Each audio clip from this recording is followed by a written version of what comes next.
આગળ વધીએ. Legal rules as two prospectus.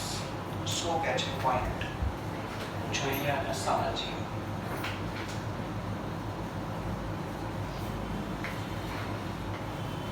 legal rules as to prospectus.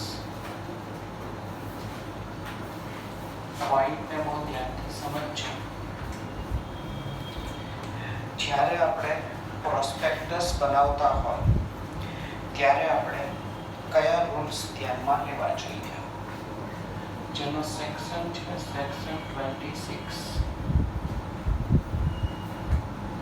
બહુ easy point છે. બુક બંધ કરી દો. કઈ રીતે છે કહેવાનું એમને એટલા જ વાત નથી. ઘણા બધા કહું પણ ખરાબ આવ્યો. આપણી તકલીફ શું છે? જ્યારે બુક ખોલવાની હોય ત્યારે આપણે બંધ રાખીએ. હા, નહીં તમને નથી કહેતો, હું બધાને કહું છું. એવું થોડું જ આજે તમે પહેલી વાર આજ તમે ખોલી છે, કાલ કોઈ બીજું હશે, પણ બધાને સવાલ છે. અને જ્યારે બંધ રાખવાની હોય ત્યારે આપણે બુકને ખોલી રાખીએ. હા, ક્વેશ્ચન કયો હતો એ કહી દો. ચાલો.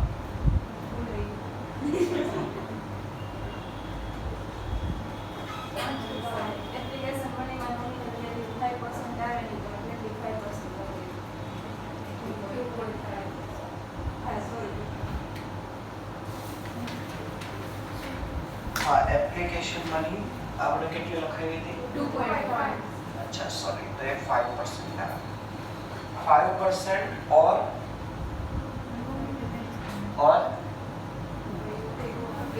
કંઈક और પર કરી લખાયું ત્યાં છે. The amount or percentage as may be prescribed by SEBI. એટલે હા, 2.5 છે, ત્યાં 5% આવશે.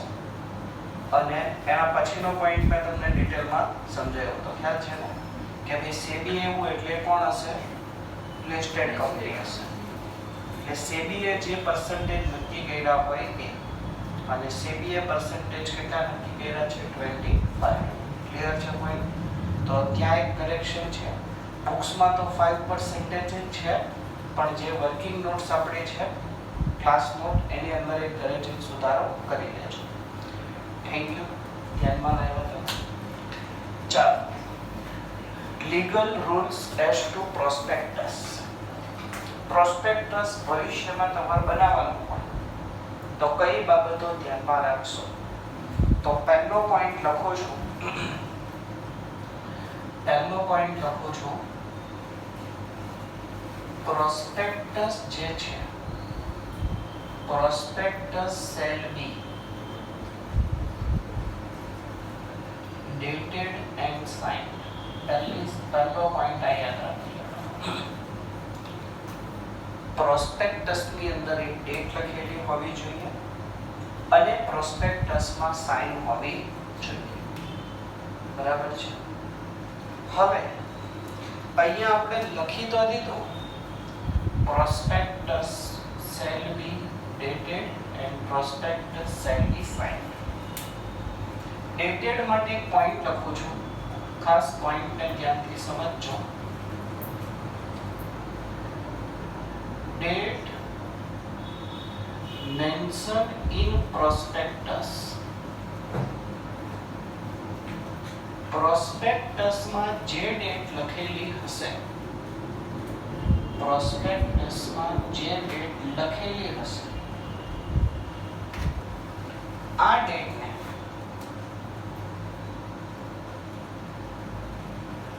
deemed to be the date of prospectus. આને શું માની લેવામાં આવશે? પ્રોસ્પેક્ટસની ડેટ માની લેવામાં આવશે.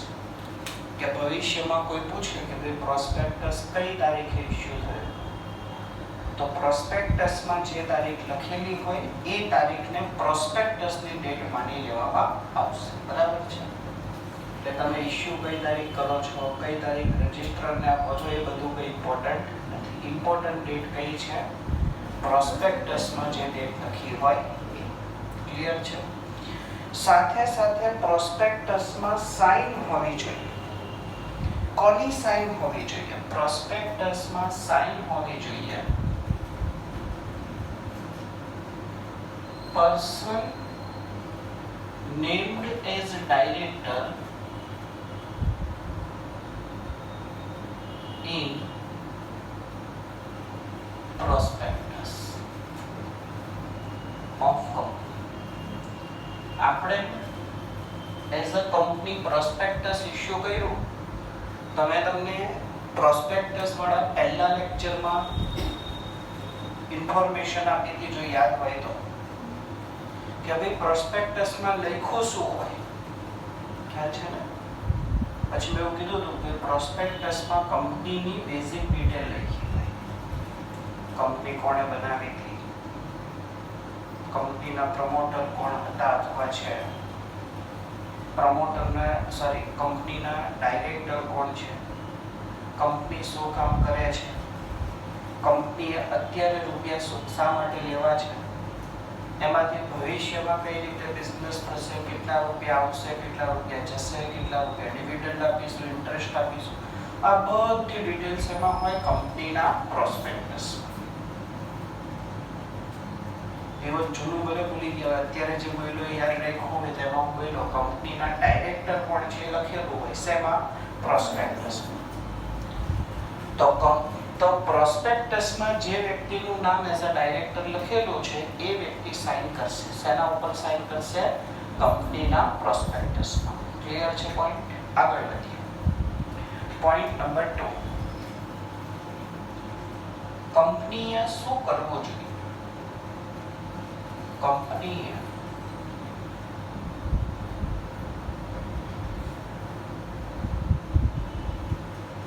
રજિસ્ટ્રાર પાસે, કોની પાસે? રજિસ્ટ્રાર પાસે પ્રોસ્પેક્ટસ ફાઇલ કરવું જોઈએ. પ્રોસ્પેક્ટસ ફાઇલ કરવું જોઈએ. ફાઇલ કરવું એટલે ક્યાં છે? સબમિટ કરવું જોઈએ. ક્યારે સબમિટ કરવું જોઈએ? પ્રોસ્પેક્ટસ ફાઇલ કરવું જોઈએ before issue of prospectus to public. તમે આ પ્રોસ્પેક્ટસને પબ્લિકને ઇશ્યુ કરો, ન્યૂઝપેપરમાં છપાવો, એડવર્ટાઇઝમેન્ટ બીજી બધી જગ્યા પર આપો, એના પહેલા તમારે શું કરવું જોઈએ? પ્રોસ્પેક્ટસની કોપી કોને સબમિટ કરી દેવી જોઈએ? રજિસ્ટ્રારને સબમિટ કરવી જોઈએ. હવે આ સેન્ટેન્સના અંદર બહુ એક ઇમ્પોર્ટન્ટ સેન્ટેન્સ લખું છું, ધ્યાનથી પોઈન્ટને સમજજો.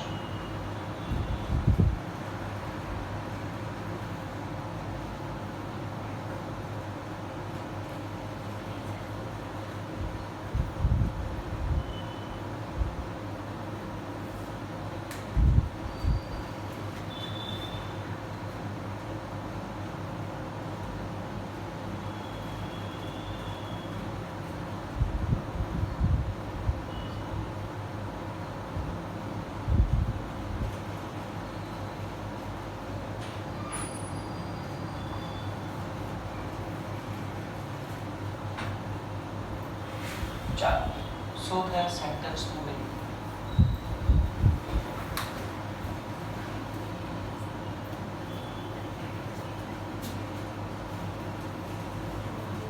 કોણ કહેશે?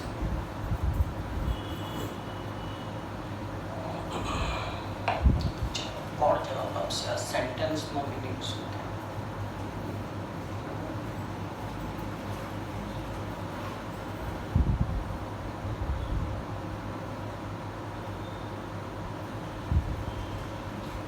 ટ્રાય કરો.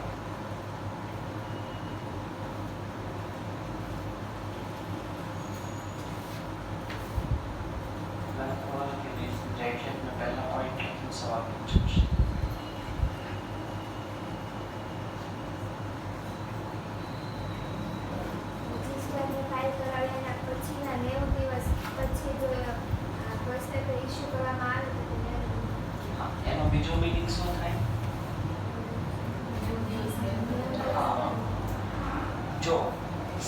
નિયમ એવો છે કે આપણે આજે પ્રોસ્પેક્ટસ આપ્યો, એક કોપી આપી, કોને આપી? રજિસ્ટ્રારને.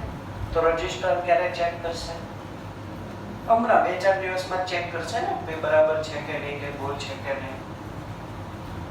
તો માની લો તમે રજિસ્ટ્રારને પ્રોસ્પેક્ટસ આપો છો, એના 90 દિવસ પછી તમે પબ્લિકને આપો છો, એટલે 3 મહિના પછી. તો 3 મહિનામાં તો કંપનીની આખી પરિસ્થિતિ ચેન્જ થઈ ગઈ હોય, એવું બની શકે ને. એ માટે નિયમ શું બનાવ્યો કે ભાઈ તમે રજિસ્ટ્રારને જે દિવસે પ્રોસ્પેક્ટસ આપો એના 90 દિવસમાં તમારે પ્રોસ્પેક્ટસ પબ્લિકને ઇશ્યુ કરી દેવાનું. સમજાય છે? જો સેન્ટેન્સ વાંચો.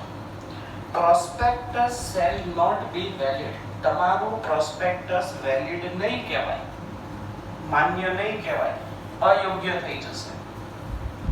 If it is issued after 90 days of filing with registrar. તો પ્રોસ્પેક્ટસ ક્યારે બહાર પાડો છો? રજિસ્ટ્રારને ફાઇલ કર્યાના 90 દિવસ પછી તમે ઇશ્યુ કરો છો, તો તમારું પ્રોસ્પેક્ટસ વેલિડ પ્રોસ્પેક્ટસ કહેવાશે. દરેકનો પોઈન્ટ સમજાયો? એના પછીનો એક point, point number 3.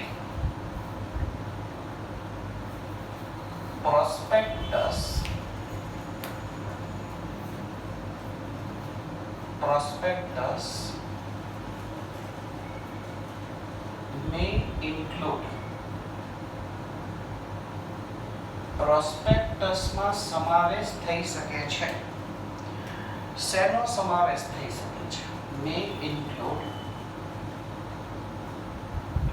statement of expert.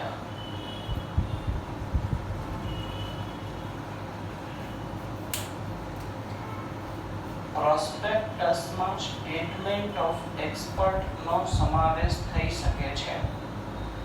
ક્યારે?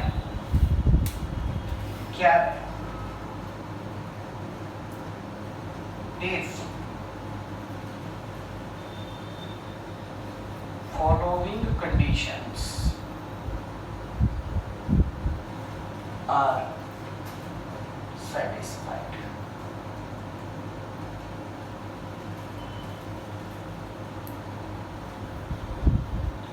ઇનડાયરેક્ટલી પ્રોસ્પેક્ટસ શું છે ખબર છે? માની લો પ્રોસ્પેક્ટસ છે, આ છે પ્રોસ્પેક્ટસ.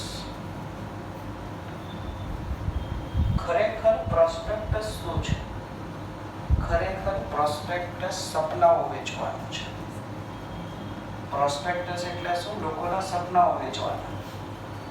કે આમાં શું હોય? ભવિષ્ય બતાવ્યું. મેં કીધું ને ભવિષ્યમાં થશે, આટલી આવક થશે, આટલો ખર્ચો થશે, રૂપિયા હશે, ડિવિડન્ડ આપીશું, ઇન્ટરેસ્ટ આપીશું, પૈસે. લોકોને મજા આવી જાય પ્રોસ્પેક્ટસ વાંચી. સમજાય છે? આવી રીતે જે કંપનીનું પ્રોસ્પેક્ટસ છે એણે એવું કીધું છે કે ભાઈ અમારે અત્યારે પબ્લિક પાસેથી 5000 કરોડ રેઝ કરવા છે. કેટલા રૂપિયા રેઝ કરવા છે? 5000 કરોડ. 5000 રૂપિયા નહીં, 5 લાખ નહીં, 50 લાખ નહીં, 5 કરોડ નહીં, 5000 કરોડ.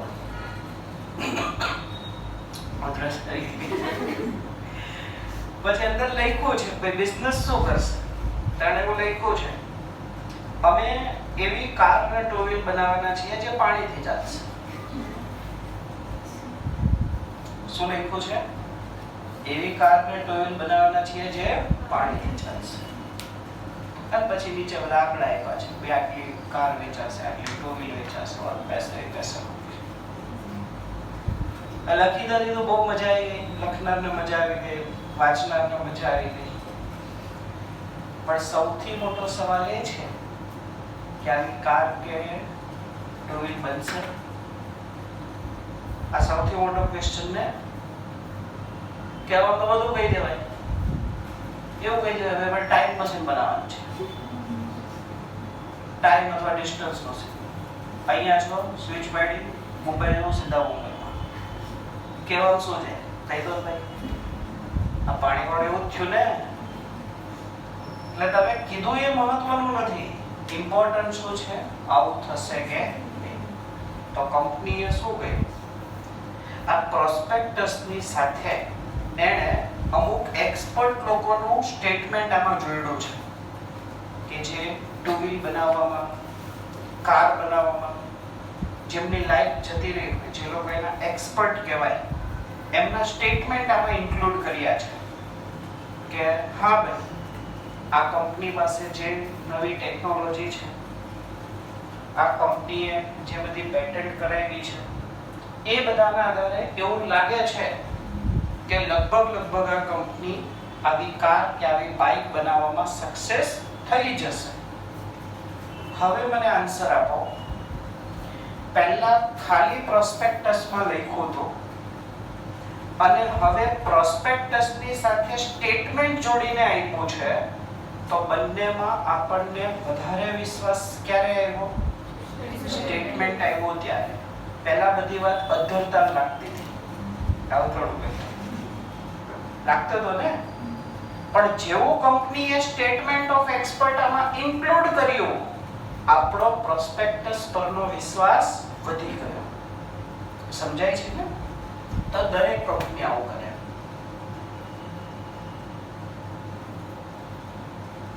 કે ખાલી પોતાના આંકડા, ખાલી પોતાની વાત રજૂ ના કરે, એમણે અંદર જે લખ્યું છે એને સપોર્ટ કરવા માટે એ લોકો શું કરે, એક્સપર્ટનું સ્ટેટમેન્ટ પણ અંદર ઇન્ક્લુડ કરે.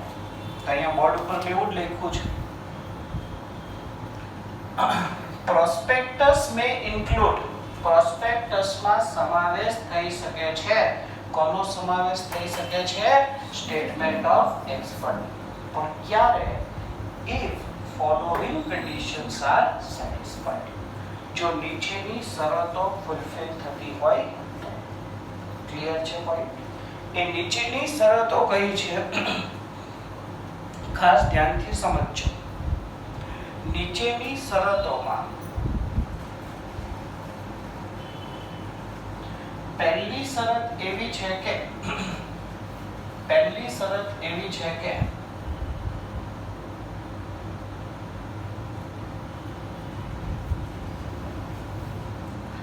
expert is not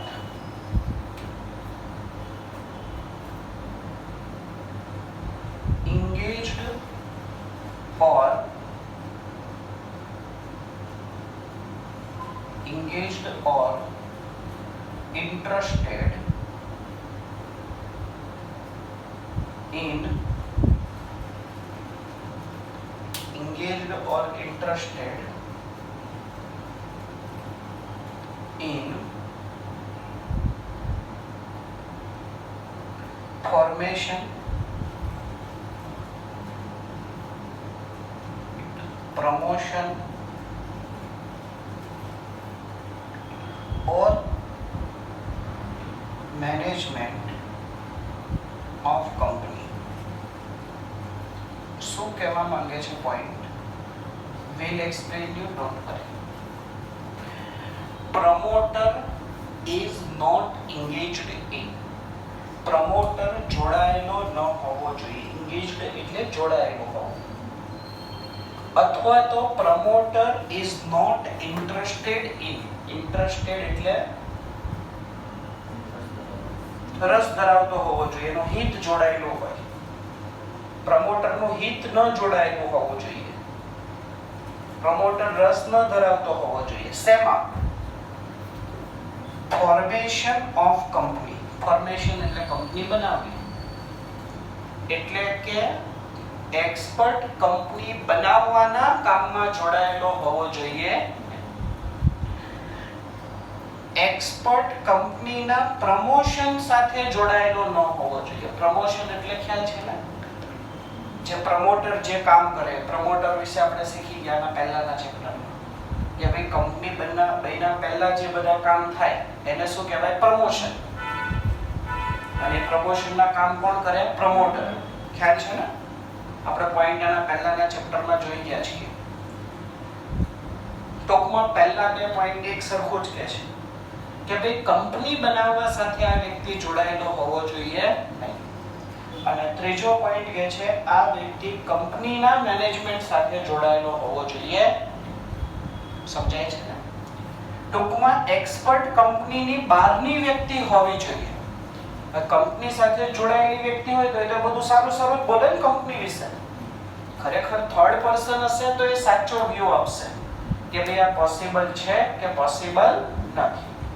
ત્યારબાદ point number 2. Point number 2.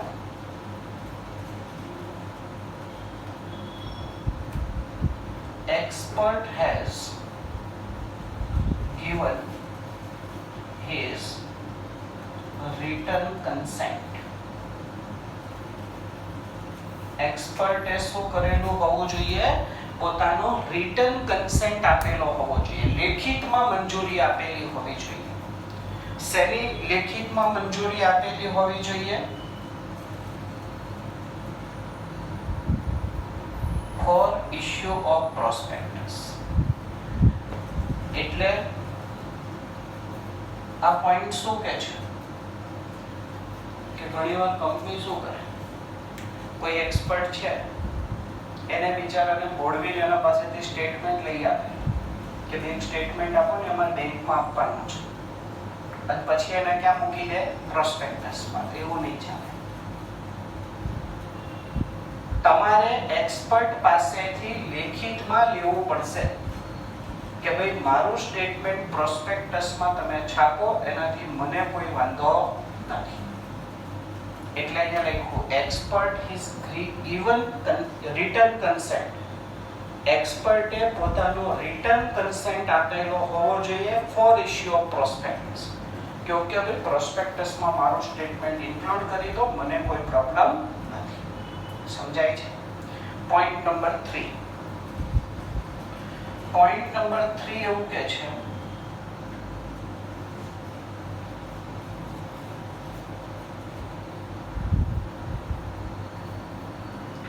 expert has not withdrawn his consent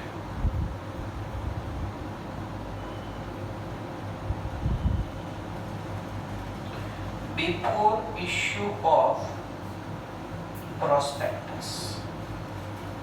point શું કહે છે? પોઈન્ટ એવું કહે છે કે સમજો, ઘણી વાર શું થાય, કોઈ વ્યક્તિ પાસે કંપની, માની લો કંપની છું, આ બંને વ્યક્તિ એક્સપર્ટ છું, એમની પાસે ગયો અને એમને કીધું ભાઈ તમારો એક્સપર્ટ ઓપિનિયન આપો. કેવી સેવા ખબર ને? Expert opinion. એટલે આ બંને કીધું ભાઈ તમારો એક્સપર્ટ ઓપિનિયન આપો. એ બંને મને રિટન કન્સેન્ટ આપી દીધો કે ઓકે જાઓ મોજ કરો, પ્રોસ્પેક્ટસમાં છાપો મળશે, અમે પણ થોડા ફેમસ થઈ. હું ખુશ થઈ ગયા, આવ્યો પ્રોસ્પેક્ટસમાં બધું ટાઈપ કરી નાખ્યું કે ભાઈ આ એક્સપર્ટે રિટન કન્સેન્ટ આપી દીધો છે. હવે હું પ્રોસ્પેક્ટસ ઇશ્યુ કરવા જ જતો હતો અને એમાં આ તમારું નામ શું? મિતુલ. એક્સપર્ટ મારી પાસે આવ્યા અને એણે કીધું કે ભાઈ ત્યારે જોશમાં આવીને અપાઈ ગયું હતું સ્ટેટમેન્ટ. હવે મને નથી લાગતું ભાઈ તમે પાણીથી કાર બનાવી શકો, પાણીથી ચાલતી કાર. હવે હું મારું સ્ટેટમેન્ટ વિથડ્રો કરવા માંગુ છું, તો પ્રોસ્પેક્ટસ ઇશ્યુ કરું એ પહેલા એમણે શું કરી નાખ્યું? એમનું સ્ટેટમેન્ટ વિથડ્રો કરી દીધું.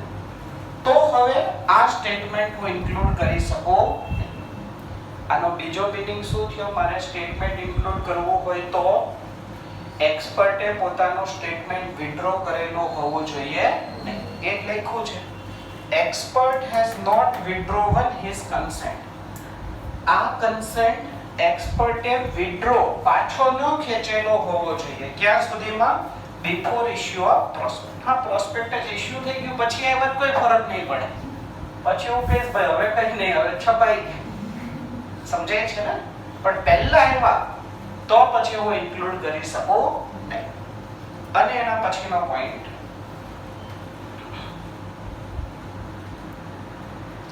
Point number D.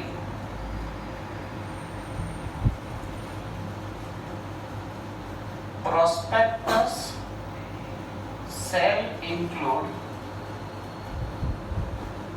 a statement. પ્રોસ્પેક્ટસમાં એક સ્ટેટમેન્ટ ઇન્ક્લુડ કરવાનું. Prospectus shall include a statement that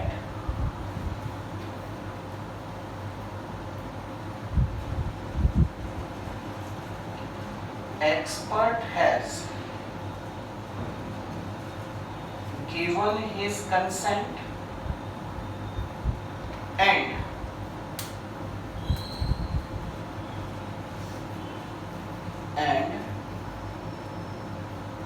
he has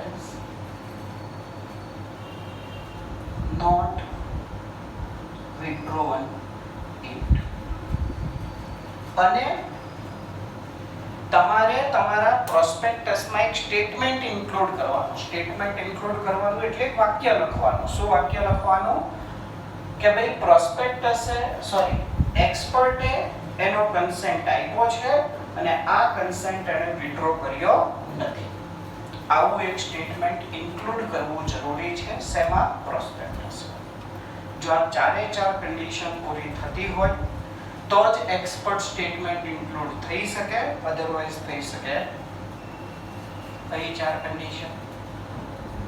પહેલી કન્ડિશન કે ભાઈ એક્સપર્ટ શું ન હોવો જોઈએ? કંપનીના ફોર્મેશન, પ્રમોશન કે મેનેજમેન્ટ સાથે એન્ગેજ્ડ કે ઇન્ટરેસ્ટેડ હોવો જોઈએ. બીજો point, expert has given his written consent before issue of prospectus. ત્રીજો point, expert has not withdrawn his written consent. expert પોતાનો કન્સેન્ટ વિથડ્રો કરેલો હોવો જોઈએ. અને point number 4, prospectus shall include a statement that prospectusમાં એક સ્ટેટમેન્ટ હોવું જોઈએ. કયું સ્ટેટમેન્ટ હોવું જોઈએ? expert has given his consent and he has not withdrawn it. Clear છે? જો આ ચાર કન્ડિશન પૂરી થાય તો આપણે શું કરી શકીએ? એક્સપર્ટ સ્ટેટમેન્ટ આપણા પ્રોસ્પેક્ટસમાં ઇન્ક્લુડ કરી શકીએ. અધરવાઇઝ ક્લિયર છે પોઈન્ટ? એક્સપર્ટ પાસે તારે કન્સેન્ટ લઈ અને પછી વિથડ્રો કરે અને યાદ ચોથા તમે કીધું કે બે કરેલો હોવો જોઈએ. તો આપણે પ્રોસ્પેક્ટસને જણાવીએ તો ચાલે કે વિથડ્રો નથી કરેલો, વિથડ્રો કરી અને આપણે એમાં નો જણાવીએ તો ચાલે? નહીં ચાલે. તો પછી આપણે ઇન્ક્લુડ જ નહીં કરી શકીએ. હવે એ સ્ટેટમેન્ટ આપણે પ્રોસ્પેક્ટસમાં ઇન્ક્લુડ જ નથી કરવાનું તો પછી એને વિથડ્રો કર્યો છે એવું આપણે લખવું જરૂરી નથી. એક સિમ્પલ લોજિક છે કે ભાઈ આ મારું પ્રોસ્પેક્ટસ છે, આ સ્ટેટમેન્ટ છે એક્સપર્ટનો. મેં આની સાથે જો આમાં જોડું છું તો મારા પ્રોસ્પેક્ટસમાં લખવું જોઈએ. શું લખવું જોઈએ? એક્સપર્ટે કન્સેન્ટ આપ્યો છે અને એ કન્સેન્ટ વિથડ્રો થયો નથી, તો લોકોને આના ઉપર વિશ્વાસ આવે. નહીં તો મનમાં ડાઉટ રહેતા કરે કે ભાઈ વિથડ્રો તો નહીં થઈ ગયું હોય ને, એક્સપર્ટે જ આપ્યું હશે, બીજે કોઈ જ નહીં આપ્યું હોય, આવો ડાઉટ રહે. તો ડાઉટ નહીં રહે એ માટે મેં આમાં લખી નાખ્યું. પણ તમે જે સવાલ પૂછ્યો કે વિથડ્રો થઈ ગયો છે, વિથડ્રો થઈ ગયો છે ઇટ મીન્સ આ પ્રોસ્પેક્ટસમાં સ્ટેટમેન્ટ જોડવાનું જ નથી. જો જોડવાનું જ નથી તો મારે લખવાની જરૂર પણ નથી કે વિથડ્રો થઈ ગયો છે. શું કામ આપણી નેગેટિવ પબ્લિસિટી કરવી? સમજાય છે ને? ચાલો ખાસ ધ્યાનથી સમજજો. ઉપરના પોઈન્ટમાં આપણે એવું જોયું કે એક્સપર્ટ એક શબ્દ આવ્યો. કયો શબ્દ આવ્યો? એક્સપર્ટ. આ એક્સપર્ટ કોણ હોઈ શકે? એક્સપર્ટ હોઈ શકે એન્જિનિયર, કોઈ જગ્યાએ તો એમની વેલ્યુ થઈ, CA, CS, cost accountant,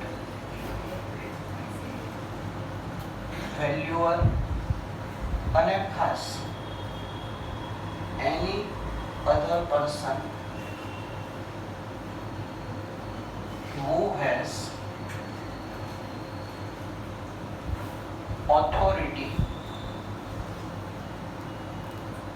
issue certificate. તમે જો આ બધા વ્યક્તિઓ જોશો તો આ બધા વ્યક્તિમાં એક કોમન વસ્તુ એવી છે કે એમની પાસે સર્ટિફિકેટ ઇશ્યુ કરવાનો રાઈટ છે. એક સીએ છે તો સીએ પાસે જાઓ તો સીએ એક સર્ટિફિકેટ ઇશ્યુ કરી શકે. જેમ કે તમારી પ્રોપર્ટીનું વેલ્યુએશન કાઢવાનું હોય, કોઈ વ્યક્તિ પાસે કેટલી મિલકત છે એનું સર્ટિફિકેટ કાઢવાનું હોય, કોઈ વ્યક્તિની ઇન્કમનું સર્ટિફિકેટ કાઢવાનું હોય, તો આ બધી ઓથોરિટી છે સીએ પાસે. એવી જ રીતે સીએસ હોય, કોસ્ટ અકાઉન્ટન્ટ હોય, વેલ્યુઅર હોય, એન્જિનિયર હોય, આ બધા પાસે ઓથોરિટી છે. અને એટલા માટે ચોખવટ કરી કે આના સિવાય પણ કોઈ પણ વ્યક્તિની એક્સપર્ટ તરીકે હોઈ શકે. પણ એ કોઈ પણ વ્યક્તિની ખાસિયત શું હોવી જોઈએ? આ વ્યક્તિ પાસે શેની ઓથોરિટી હોવી જોઈએ? સર્ટિફિકેટ ઇશ્યુ કરવાની ઓથોરિટી હોવી જોઈએ. જો એ ઓથોરિટી છે તો એ વ્યક્તિ પણ કોણ બની શકે? એક્સપર્ટ બની શકે. અને જો કોન્ટ્રાવેન્શન થાય છે, જો કોન્ટ્રાવેન્શન થાય છે તો point number 5,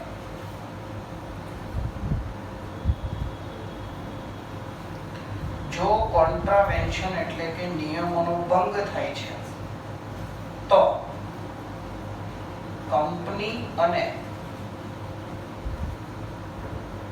officer in default એટલે જેણે ભૂલ કરી હોય એ બંને ફાઇન ભરવો પડી શકે છે.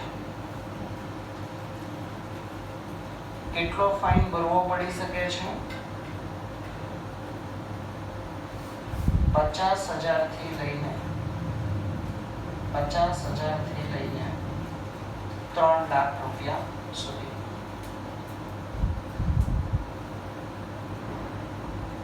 ચાલો, દરેકને પોઈન્ટ સમજાય. આગળ વધીએ નેક્સ્ટ પોઈન્ટ પર. Matters to be stated in prospectus.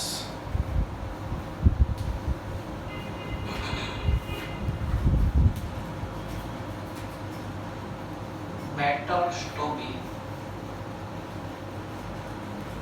stated in prospectus.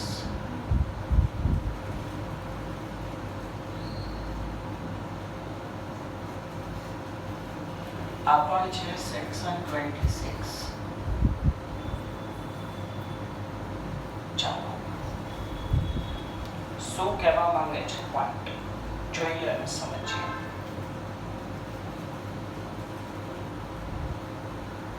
પહેલા તો એક હેડિંગ લખ્યું છે. આઈ રિપીટ, હેડિંગમાં શું લખ્યું છે? Matters to be stated in prospectus. Matters એટલે શું? જુદી જુદી બાબતો. સ્ટેટેડ એટલે દર્શાવવું, ઉલ્લેખ કરવો. ઇન પ્રોસ્પેક્ટસ એટલે પ્રોસ્પેક્ટસ. પ્રોસ્પેક્ટસમાં કઈ કઈ બાબતોનો ઉલ્લેખ થવો જોઈએ? ક્વેશ્ચન બધાને સમજાય? પોઈન્ટ લખું છું. Point number 1,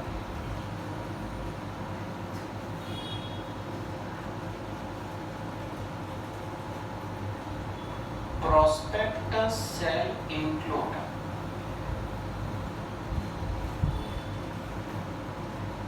prospectus shall include પ્રોસ્પેક્ટસમાં શું ઇન્ક્લુડ થવું જોઈએ? પ્રોસ્પેક્ટસમાં ઇન્ક્લુડ થવું જોઈએ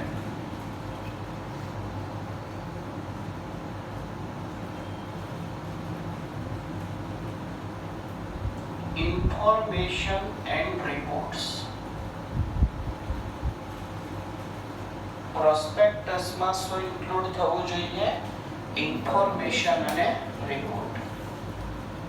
કઈ ઇન્ફોર્મેશન અને રિપોર્ટ પ્રોસ્પેક્ટસમાં ઇન્ક્લુડ થવી જોઈએ? એટલે કે પ્રોસ્પેક્ટસમાં કઈ ઇન્ફોર્મેશન હોવી જોઈએ, પ્રોસ્પેક્ટસમાં કયા રિપોર્ટ હોવા જોઈએ.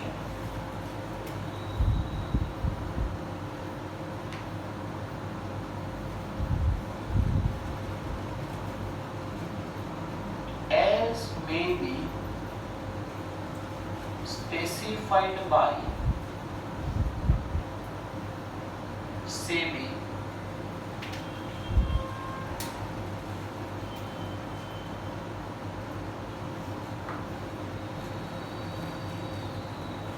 in consultation with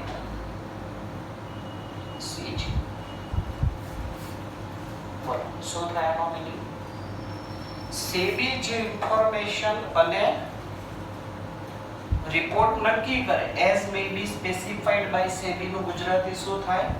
સેબી નક્કી કરે કે જે ઇન્ફોર્મેશન અને જે રિપોર્ટ સેબી નક્કી કરે એ તમારા પ્રોસ્પેક્ટસમાં હોવી જોઈએ.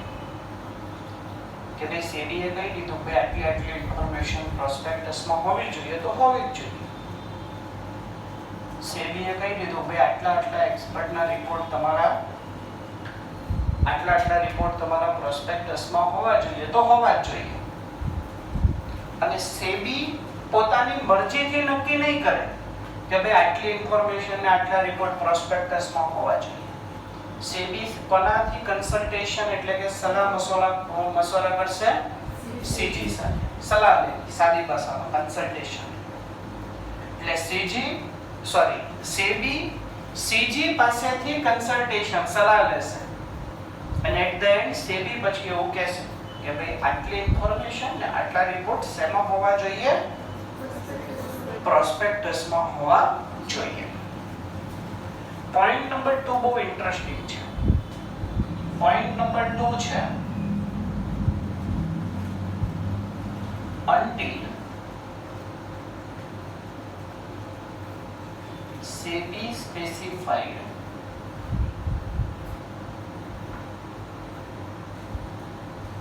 such information and reports. બોલો આનું ગુજરાતી શું થાય? જ્યાં સુધી સેબી આવી ઇન્ફોર્મેશન ને રિપોર્ટ સ્પેસિફાઈડ ન કરે. આગળ શબ્દ until છે, દેખાય છે? નવા ઘણા કહેશો ના આમાં નોટ તો છે નહીં. આગળ until શબ્દ છે એટલે આનો મીનિંગ શું થયો? જ્યાં સુધી સેબી આ ઇન્ફોર્મેશન અને રિપોર્ટ સ્પેસિફાઈડ ન કરે ત્યાં સુધી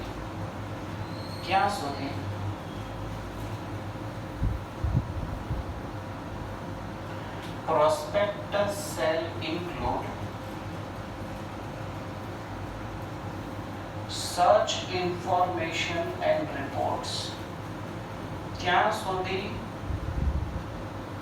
એવું કઈ થોડું જરૂરી છે કે ભાઈ પ્રોસ્પેક્ટસમાં કોરા હશે પ્રોસ્પેક્ટસ, કોઈ ઇન્ફોર્મેશન જ નહીં લખવાની, કોઈ રિપોર્ટ જ નહીં લખવાના, કોઈ પૂછે જ કહેવાનું સેબી અહીંયા સ્પેસિફાઈડ કર્યા છે એવું તો હશે નહીં. કંઈક તો લખવું પડશે ને. તો શું લખીશું? તો ત્યાં સુધી પ્રોસ્પેક્ટસમાં સચ ઇન્ફોર્મેશન એન્ડ રિપોર્ટ એવી ઇન્ફોર્મેશન અને રિપોર્ટ ઇન્ક્લુડ થશે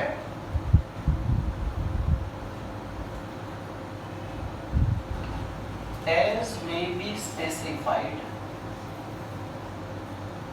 अथवा as specified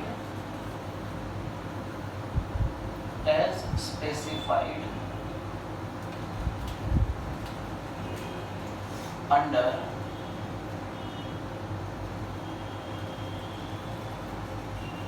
SEBI Act 1992.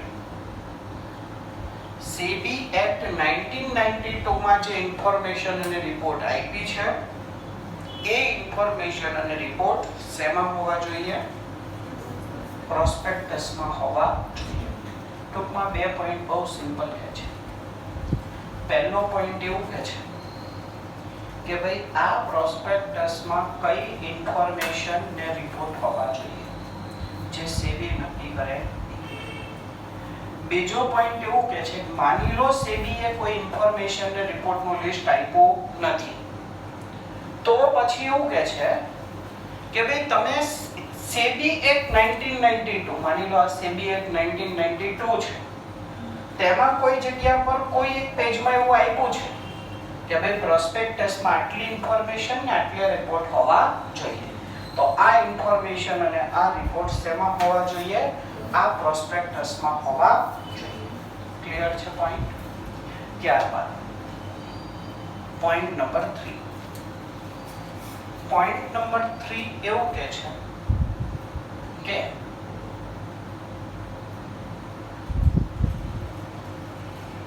prospectus shall not include any information अथवा any matter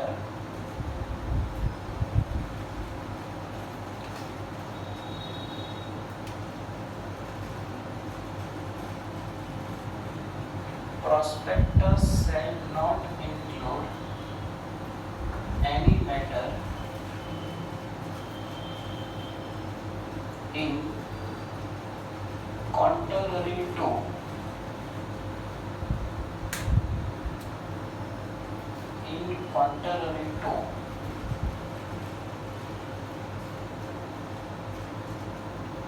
Companies Act 2013,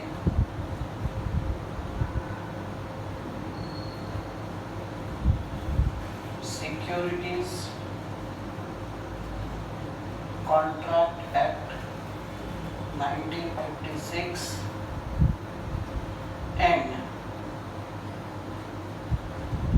SEBI Act 1992. શું કહે છે આ પોઈન્ટ? એવું કહે છે કે તમારા પ્રોસ્પેક્ટસમાં, માની લો આપણો પ્રોસ્પેક્ટસ છે, આ પ્રોસ્પેક્ટસમાં એક પણ એવી મેટર ન હોવી જોઈએ, આ પ્રોસ્પેક્ટસમાં એક પણ એવી મેટર, એવી બાબત ન હોવી જોઈએ જે કોન્ટ્રરી હોય.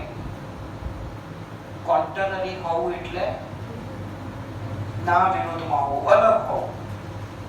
કોના કરતા અલગ હોય? કંપનીઝ એક્ટ કરતા અલગ હોય, સિક્યોરિટીઝ કોન્ટ્રાક્ટ એક્ટ કરતા અલગ હોય, અથવા તો સેબી એક્ટ કરતા અલગ હોય. હજી કોઈને ન સમજાયું હોય તો ડીપમાં સમજાવો કે માની લો આ પ્રોસ્પેક્ટસમાં આપણે એવું સેન્ટેન્સ લખ્યું છે,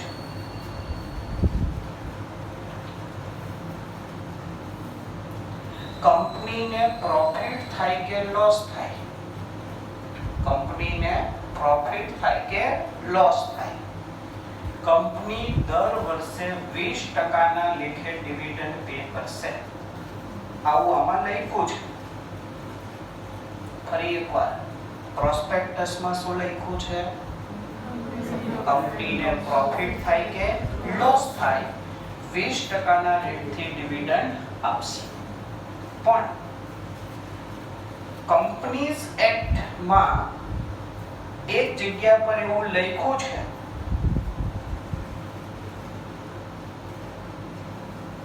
કે ભાઈ કંપની ત્યારે જ ડિવિડન્ડ આપી શકે જ્યારે કંપની પાસે પ્રોફિટ હોય, કરન્ટ યરનો અથવા પ્રીવિયસ યરનો.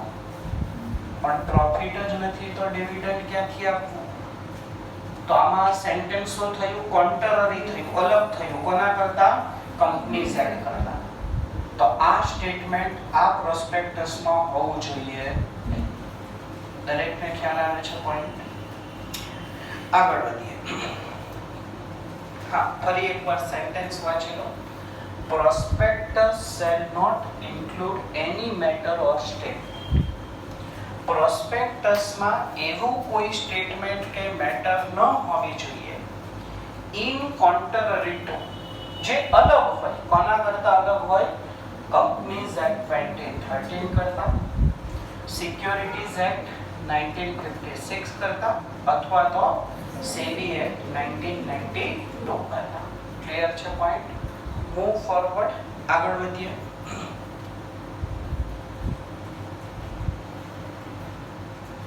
નેક્સ્ટ પોઈન્ટ છે પોઈન્ટ નંબર 4.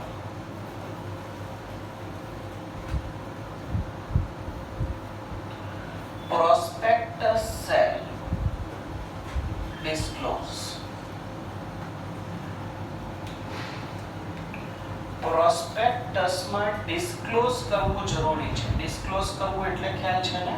દર્શાવવું. પ્રોસ્પેક્ટસમાં તમારે દર્શાવવું જરૂરી છે. શું દર્શાવવું જરૂરી છે? પ્રોસ્પેક્ટસમાં એવું દર્શાવવું જરૂરી છે કે copy of prospectus has been filed with registrar. કે ચલો આપણે અહીંયા કહી તો દીધું કે ભાઈ પ્રોસ્પેક્ટસ પબ્લિકલી ઇશ્યુ કરો એ પહેલા એક કોપી કોને સબમિટ કરી દેવાની? રજિસ્ટ્રાર. પણ પબ્લિકને થોડી ખબર છે કે આપણે કર્યું છે, તો આપણે સ્ટેટમેન્ટ લખશું. સો સ્ટેટમેન્ટ લખશું કે ભાઈ અમે પ્રોસ્પેક્ટસની એક કોપી ઓલરેડી કોને ફાઇલ કરી દીધી છે? રજિસ્ટ્રારને. તો લોકોને પછી વિશ્વાસ આવે કે નહીં ભાઈ આ નિયમનું પાલન થઈ ગયું છે. અને અંદર બીજું એક સ્ટેટમેન્ટ એવું ઉમેરીશું કે a list of all documents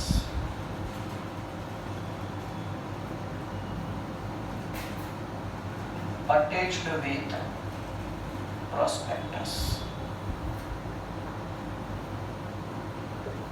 સમજાય છે? અટેચ એટલે જોડવું. પ્રોસ્પેક્ટસ સાથે આપણે જે ડોક્યુમેન્ટ્સ જોડેલા છે એનું એક લિસ્ટ પણ એનું જે લિસ્ટ છે એ લિસ્ટ પણ આપણે શેમાં ડિસ્ક્લોઝ કરીશું? પ્રોસ્પેક્ટસમાં. એટલે માની લો આ આપણું પ્રોસ્પેક્ટસ છે, તો છેલ્લા પાના ઉપર આપણે આખું એક લિસ્ટ આપી દઈશું કે ભાઈ આ પ્રોસ્પેક્ટસની સાથે તમને આટલા ડોક્યુમેન્ટ જોવા મળશે અને પછી એ ડોક્યુમેન્ટ આની સાથે જોડી દેવાના. આનાથી ફાયદો શું થયો? માની લો કોઈની પાસે ખાલી આટલું જ પહોંચ્યું તો એને ખબર પડશે કે ભાઈ આમાં જે ડોક્યુમેન્ટ્સ અટેચ કરેલા હતા એ મારી પાસે પહોંચ્યા નથી. સમજાય છે ને પોઈન્ટ શું કહેવા માંગુ છે? ત્યારબાદ ખાસ પોઈન્ટને ધ્યાનથી સમજજો.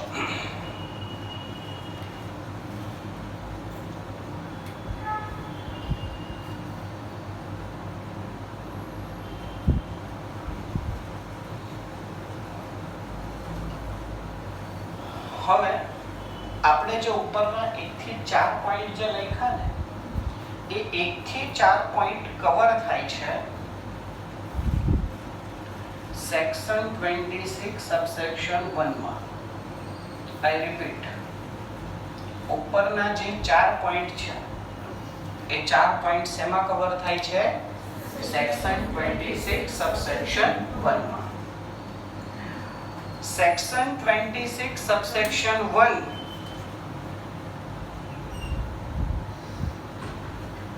shall not apply to company. જો પોઈન્ટ સમજો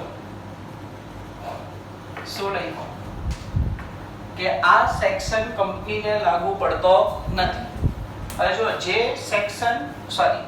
જે કંપનીને આ સેક્શન લાગુ નહીં પડતો હોય એને ઉપરના 4 પોઈન્ટનું પાલન નહીં કરવું પડે. સમજાય છે ને? એટલે સેબીએ જે કીધું છે એ બધી ઇન્ફોર્મેશન ને રિપોર્ટ નહીં લખે તો પણ ચાલશે. ઇવન કે કોન્ટ્રરી હોય એવું પણ લખી દે તો ચાલશે.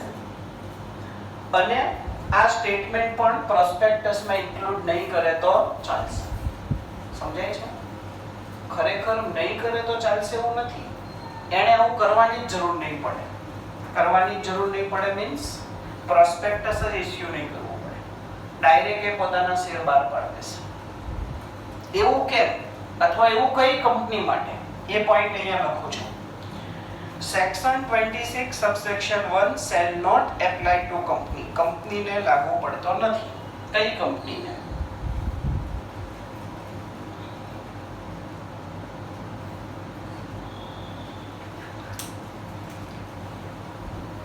જો prospectus is issued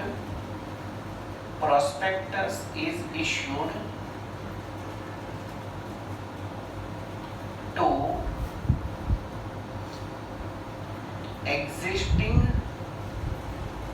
existing shareholders અથવા debenture holders. આ પોઈન્ટ હવે વ્યવસ્થિત સમજાશે. જો હું કંપની છું, મારે આ પ્રોસ્પેક્ટસ બહાર પાડવું છે પણ આ પ્રોસ્પેક્ટસ મારે પબ્લિક ને બહાર નથી પાડવાનો. હું આ ક્લાસની બહાર આ પ્રોસ્પેક્ટસ કોઈને નથી આપવાનો. હું આ પ્રોસ્પેક્ટસ ખાલી આપવાનો છું એક્ઝિસ્ટિંગ શેર હોલ્ડરને. આટલા મારા એક્ઝિસ્ટિંગ શેર હોલ્ડર છે એમને જ આપીશ, અને આટલા મારા એક્ઝિસ્ટિંગ ડિબેન્ચર હોલ્ડર છે તો આટલાને જ આપીશ. બહાર હું કોઈને પ્રોસ્પેક્ટસ આપવાનો નથી. તો હવે નિયમ શું કહે છે કે જો તમારે અંદર જ પ્રોસ્પેક્ટસ ઇશ્યુ કરવાનું છે તો આ ચાર નિયમમાં પડવાની જરૂર નથી. તમારી રીતના ગમે તેવું પ્રોસ્પેક્ટસ બનાવી દો. સમજાય છે ને? ખ્યાલ આવે છે? આપણે કેવું છે કે બહાર જવાનો વ્યવસ્થિત તૈયાર થઈને જઈએ. ઘરે આપણે કેવા લાગતા હોય આપણે ખબર, કાર્ટમાં જોઈએ તો આપણને ડાઉટ થાય હું છું. સમજે? આ એવું છે, બહાર જવાનું હોય તો પ્રોસ્પેક્ટસ ને એકદમ વ્યવસ્થિત સજાવવું દજાવવું પડે, એટલે વ્યવસ્થિત દેખાવું પડે, વાળ વ્યવસ્થિત ઓળાય. અને ઘરમાં ગમે તેવું હોય તો ચાલે, ફાટેલું ફૂટેલું હશે ચાલશે. સેમ વસ્તુ. તો હવે ખ્યાલ આવ્યો કે આપણે આ સેન્ટેન્સ કેમ લખ્યું હતું કે ભાઈ સેક્શન 26 સબસેક્શન 1 એટલે ઉપરના 4 પોઈન્ટ કંપનીને લાગુ પડતા નથી. ક્યારે? જો પ્રોસ્પેક્ટસ તમે કોને ઇશ્યુ કરવાના છો? તમારા એક્ઝિસ્ટિંગ શેર હોલ્ડર અથવા તો એક્ઝિસ્ટિંગ ડિબેન્ચર હોલ્ડરને ઇશ્યુ કરવાના છો તો, અથવા તો point number A and point number B.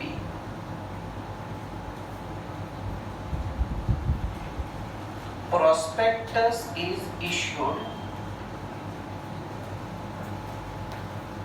Prospectus issue કરી રહ્યા છો. Prospectus issued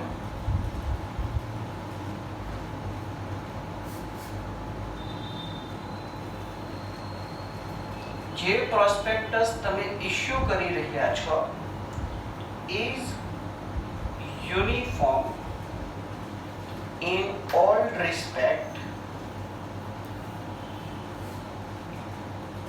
with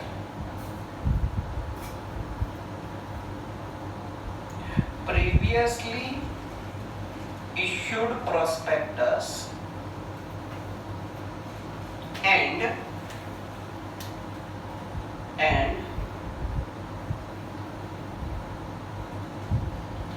securities are dealt with in recognized stock exchange. Point શું કહે છે? પોઈન્ટ એવું કહે છે કે કંપનીએ શું કર્યું હતું, થોડાક દિવસ પહેલા, મહિના પહેલા, 2 મહિના પહેલા એક પ્રોસ્પેક્ટસ ઇશ્યુ કર્યું હતું. આ પ્રીવિયસલી ઇશ્યુડ પ્રોસ્પેક્ટસ છે. આ કયું પ્રોસ્પેક્ટસ છે? Previously issued prospectus. 2-3 મહિના પછી કંપની નવું પ્રોસ્પેક્ટસ બહાર પાડવા માંગે છે. આ નવું પ્રોસ્પેક્ટસ, આ પ્રોસ્પેક્ટસ ઇન ઓલ રિસ્પેક્ટ, બધી જ રીતે યુનિફોર્મ છે, સરખું છે. કોના કરતા સરખું છે? પ્રીવિયસલી ઇશ્યુડ પ્રોસ્પેક્ટસ સાથે. પહેલો પોઈન્ટ તો. અને બીજો પોઈન્ટ, કંપનીની જે સિક્યોરિટી છે, સિક્યોરિટી એટલે શેર, ડિબેન્ચર, એ શેર અને ડિબેન્ચર રિકોગ્નાઇઝ્ડ સ્ટોક એક્સચેન્જમાં ડેલ્ટ વિથ થાય છે. ડેલ્ટ વિથ થવું એટલે આગળ પણ કીધું હતું, આજે ફરીથી કહું છું, ખરીદ વેચાણ થાય છે. અને કંપનીના શેરનું કે ડિબેન્ચરનું સ્ટોક એક્સચેન્જમાં ખરીદ વેચાણ પણ થાય છે. જો બંને કન્ડિશન ફૂલફિલ થતી હોય, બંને કન્ડિશન એટલે આ પ્રોસ્પેક્ટસ કેવું હોવું જોઈએ? પ્રીવિયસલી ઇશ્યુડ પ્રોસ્પેક્ટસ જેવો હોય, અને આ કંપનીની સિક્યોરિટી રિકોગ્નાઇઝ સ્ટોક એક્સચેન્જમાં ડેલ્ટ વિથ ખરીદ વેચાણ થતું, તો પછી પણ કંપનીને શું નહીં થાય? સેક્શન 26 સબસેક્શન 1 લાગુ પડશે નહીં. જો પ્રોસ્પેક્ટસ ઇશ્યુ, હું જે નવું પ્રોસ્પેક્ટસ ઇશ્યુ કરવા માંગુ છું એ is uniform in all respect, બધી રીતે સરખો છે. કોના કરતા સરખો છે? with previously issued prospectus. and securities are dealt with in recognized stock exchange. Clear છે? જો આ બંને કન્ડિશન ફૂલફિલ થતી હોય તો કંપનીને સેક્શન 26 સબસેક્શન 1 એપ્લાય થશે. અને હજી એકવાર સવાલ પૂછો, સેક્શન 26 સબસેક્શન 1 એટલે ઉપરના 4 પોઈન્ટ. ક્લિયર છે? અને જો કોઈ જગ્યા પર આ નિયમોનું કોન્ટ્રાવેન્શન થાય છે,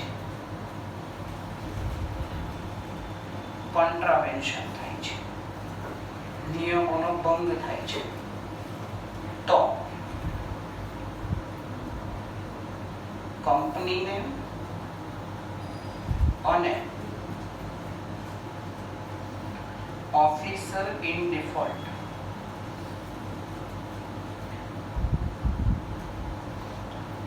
એમાં ફાઇન ભરવો પડી શકે છે.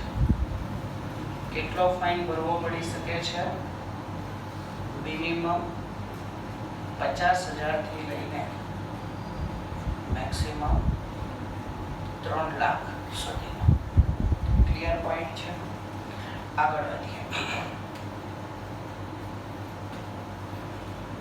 કાલે આવશું.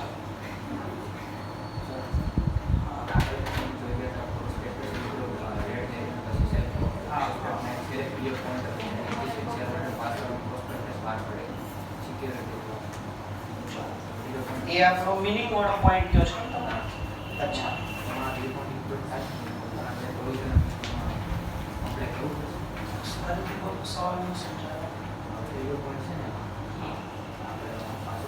હા, એડવર્ટાઇઝમેન્ટ સર્ક્યુલર ડોક્યુમેન્ટ્સ એમાં ઉપરના નિયમ હા હા જો એમાં ઇન્ક્લુડ નહીં થાય. શું એ બી પોઈન્ટમાં ઇન્ક્લુડ નહીં થાય ને એમાં બી બાજુમાં ઇન્ક્લુડ નહીં તો ન રાખવું પડે. નહીં, એમાં જે સ્ટેટમેન્ટ ને બધું છે આ પ્રમાણે જ હોવું જોઈએ. આ પોઈન્ટ એમાં લાગવું પડે.